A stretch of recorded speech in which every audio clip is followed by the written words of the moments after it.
Hello everybody, and welcome back to OMB Reviews. I am the critic who is a cynic. Hope we're doing well, and today we'll be doing a box office preview for this upcoming weekend, which sees the release of Black Adam, starring Dwayne "The Rock" Johnson, the first of the large budget films to be released.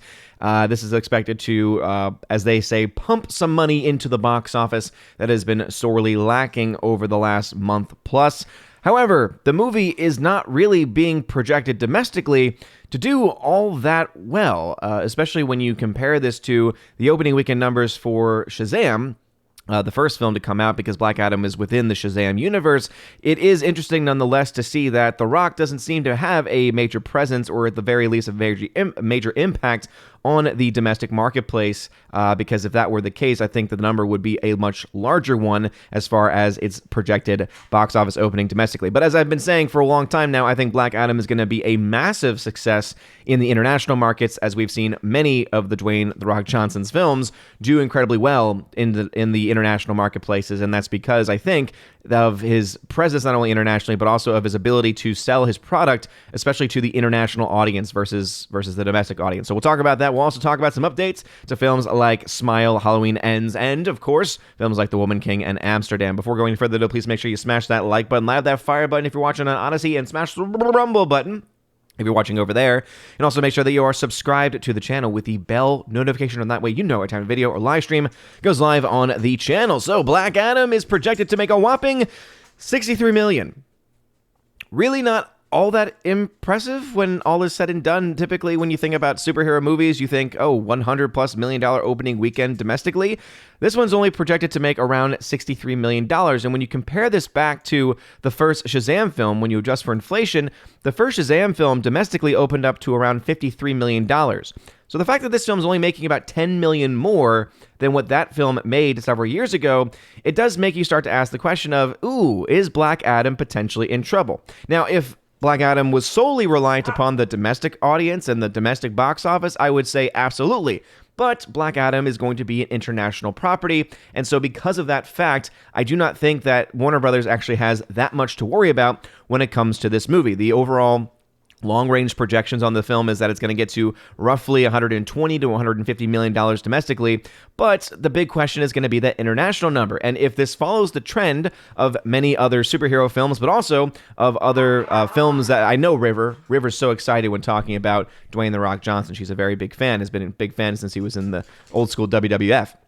But when you look at The Rock's movies, you've noticed a kind of a trend where you see a okay or decent domestic opening, but then you see a very large and massive international number. And I think that is going to be probably what happens here with Black Adam as well, is that it'll only make around $63 million in the international, rather in the domestic market. But over the weekend, I think that you'll probably see $100+ million being reported out of the international community, which would mean that this film is going to be relatively close to $200 million by the end of its first weekend. You add to that the fact that these films tend to get released in many places, these large budget films at the very least. We've talked about several other films that have had much slower rollouts, but films like Black Adam are going to be released in international countries very closely to the release date domestically. And so I think that what you're going to see is that you're going to see this film continue to make money over time. And even though the critics are not really all that, up on this movie, that doesn't really mean a whole lot anyways, because usually when it comes to these superhero films, they tend to be pretty bad anyway, unless, of course, it's an MCU film or something like that, because we all know that these paid shills are just that, shills. So even though this film is not getting all that great praise from critics, we typically understand that does not actually impact how many people end up going to see the movie in the long run, because people only care about one thing. Am I going to be entertained? Am I going to get the value of the ticket price? And ticket prices are, of course, much more expensive nowadays, especially in the midst of a recession and all these other things. So that's going to be the ultimate question, is the marketing campaign for this film being effective enough to convince people to spend their hard-earned money to go see this movie? And I think the marketing campaign has been okay. I've seen the trailers only a few times, and each and every time I thought, okay, it's going to be more CGI superhero film fodder. But it does have The Rock, and I think that The Rock does have a certain charisma to him, so I might just go ahead and give it a shot for that reason alone. but I might be in the minority there, right? As far as having that be the thing that pushes me over the edge. Most other people might say, yeah, I'm kind of done with Hollywood because they keep giving us the same thing over and over and over again, and I don't think it's worth spending $10 to $20 per ticket to go see a film, depending on where I'm going to see it in the country and what format I'm going to see it in. Right now, I have plans to go see this film in IMAX tonight because I have the AMC A-List membership. I know River is so jealous that she can't come with me because they don't allow dogs in there. It's very sad. But Black Adam is still expected to do only okay, and I would say really not all that impressive, $63 million. Now, in comparison to other films, seems to be pretty well, but if we all remind ourselves that Halloween Ends made around, $40 million opening weekend, you look back to Smile, and Smile made around close to $50 million when it opened, I believe. So you look to all these numbers. We'll go ahead and actually pull up the box office projections here and see. So no, Smile made $36.5 million in its opening its opening weekend worldwide. Halloween Ends made $58.4 million in its worldwide opening there. But you can see that this film will have been the largest international opening, let's see, since Bullet Train, which opened to $62.5 million, and that was just over this past summer.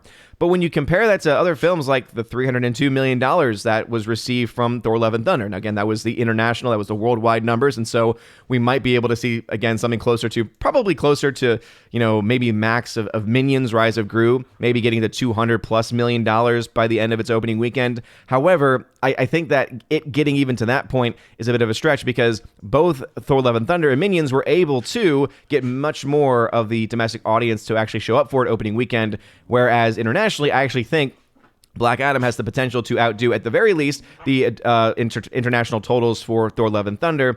When it comes to Minions, I just don't think it's going to even touch it because Minions is over $900 million worldwide, and I don't think Black Adam is going to be that type of movie. That all being said, with a $200 million production budget, it does need to make around $500 million worldwide in order for it to hit its own estimated break-even point. And is it possible? Well, keep in mind, the $53 million that was made by Shazam back in 2019 ultimately led to a $364 million worldwide total. So if we're going to take it on the same metrics, right, of it only making a certain percentage more or projected to make a certain percentage more in its opening weekend, that is Black Adam, then if we take that out, we say, okay, then we're looking at the overall worldwide total. If we see a like-for-like market, and if we see a like-for-like increase in the different markets, maybe we're looking at $500 million. River, I know. I get it. My girls, they're just too crazy. So maybe we're looking at it getting close to that $500 million break-even point. But I do honestly believe, this is where, again, my own opinion comes into place here, that when you do look at The Rock's films, you do see a certain trend of there being a much, much larger, to an insane degree, larger international presence. I know, River, we get it. A much larger international presence versus the domestic market, where it tends to be a little bit lower for The Rock's movies. And so I do suspect that this film will end up doing much better than the $500 million. I'm actually thinking somewhere between $600 and $750 million by the end of its run. That's just my own personal thought on that because I think it's going to do very well internationally. But whether or not it does or not is, of course, what remains to be seen. What we can say for sure, though, is that domestically, it is not likely going to be a massive hit. So even though the critics don't like it, if this thing does get positive word of mouth, it could end up doing better than the projections. Again, Box Office Pro had this film projected to be a max of somewhere between 150 and 175 million. And that just sounds right to me. It just sounds correct, especially for a DCEU property. DC's movies really haven't resonated all that much with domestic audiences in comparison to the MCU titles, though we can, of course, see that there's a downward trend for the MCU titles over time. But that just tends to be the nature of the beast, and I would not be surprised if Black Adam sees a very similar fate. We'll have to see a new movie from Universal, Ticket to Paradise.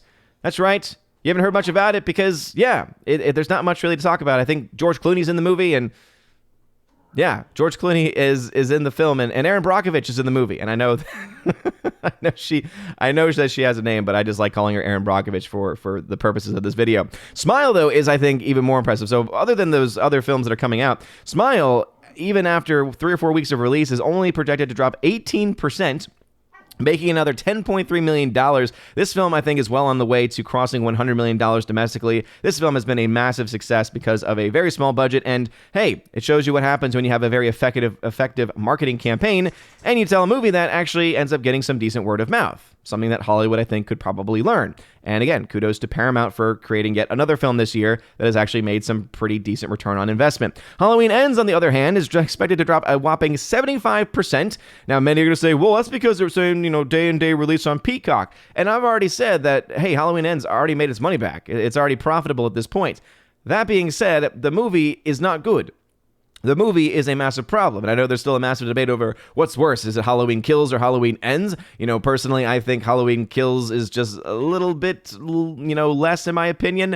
And I understand, again, I think there's completely valid arguments to say why Halloween Ends is worse than Halloween Kills. I guess just for me, the whole mob mentality, Michael dies tonight, was just a little bit too much for me, and it soured on me, whereas with this film, it's not good, and it was very hard to enjoy, but there were at least a couple of moments, especially the very beginning scene, like when you get into the film, where I was like, okay, there's enough of the throwback here, there's enough of a creepiness factor for me to say, hey, at least I'll remember at least I'll remember the very beginning of the movie.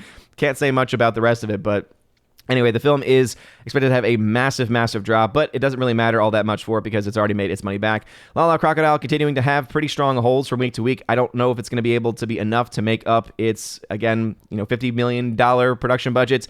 It's still got to make quite a bit of money in order for it to hit its break-even point. Woman King is also continuing to have pretty strong holds, only 35% drop. So even with a massive film like Black Adam coming out, we do see that Woman King is expected to hold on. So people are going to continue to buy the propaganda about this movie.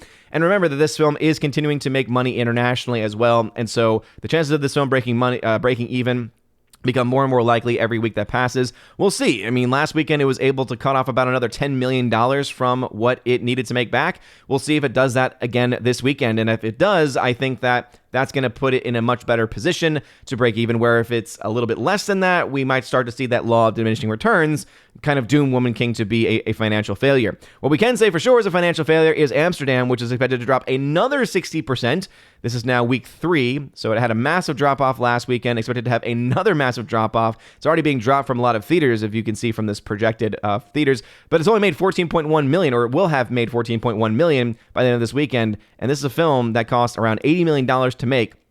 Yeah, this film is projected to lose somewhere around $100 million. And I know that some have said, well, this was actually a part of the 20th Century Fox, or was in the 20th Century Fox pipeline. And so whether or not Disney is really on the hook for the money, whether it's on the hook or not, it remains to be seen. All being said, it's always great to see Disney associated with a film that flops anyway, because it's kind of their deal anyway. And then you have a couple other films like So Till is in a very small release right now. Don't Worry, Darling is dropping 60% here. So that's actually pretty catastrophic for this movie, right? Had this film been able to make another $1 million or so, it would be in a much better position. But this is something that I've also mentioned a couple of times now, that Don't Worry, Darling was only about $5 million in the red. And so it doesn't need to make that much more money domestically or internationally to hit its own break-even point. So Don't Worry, Darling actually still has a chance of hitting an official break-even point. But the big news, of course, is Black Adam. Do you think Black Adam is going to do much better than the $63 million that they are projecting? Now, again, this is a part of the range. So they're projecting it to make somewhere between $58 and $68 million.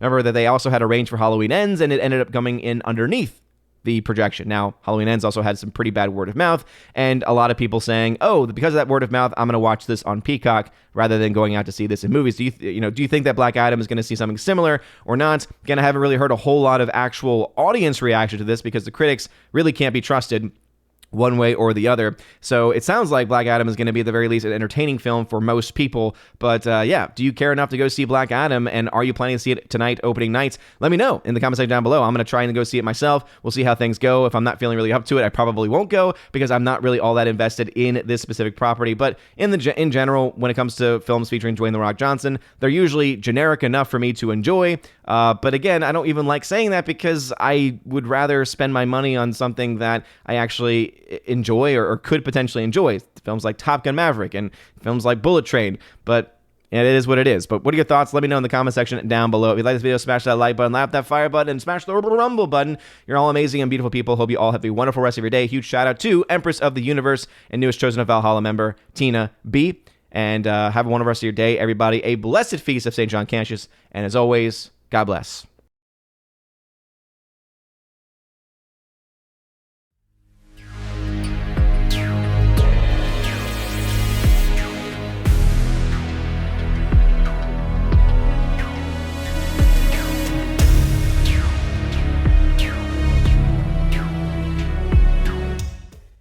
now for a huge special shout out to all of my locals, Patreon, and Subscribestar members at the Keeper of the Bifrost level and above, starting off with Patreon, Father Luca Illich, Garrett Searles, Joe Horn, Jaimir Ari Hymason, Jeff Toon, Jonathan Carney, Laura, the Modern Major General Story, Orange Hat Reviews, who you can check out over on YouTube at the channel with the same name, Rosetta Allen, who also has a YouTube channel called Eagle Rider, and Miss Martin Muses, who also has a YouTube channel by the same name. Thank y'all very much, my Patreon supporters, and also for my Subscribestar peeps, Matt317, who you can check out over on Twitch at Matt317, Storm Tracker, The R, Fast Reaction, Mr. Roy, J-Rod the Beer Guru, and ZK-Man, who you can check out over at xtheboundaries.co. And lastly, my locals members, Miss Minnesota Hockey Fan, How About a Hockey Player, UAB Mad Dog, Mike Jackson for the win, J.H. Schwalbach,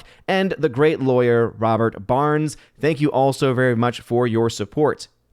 If you would like for your name to be shouted out at the end of every live stream and video, please make sure to check out the top link in the video description where you can sign up over on Patreon, Subscribestar, or Locals. You get access to things not only like shoutouts, but also to giveaways of 4Ks and Blu-rays, an exclusive podcast that I do with John the Flick Pick Flickinger every single month, and also the Chosen of Valhalla live stream for my Chosen of Valhalla members, which we do once a month, and it is a lot of fun. So all of this and plenty of more content, check out those links in the link tree in that top comment down below. You guys are all amazing and beautiful people. Hope you all have a wonderful rest of your day. A blessed October to everyone out there. Blessed month of the Blessed Virgin Mary. And as always, God bless.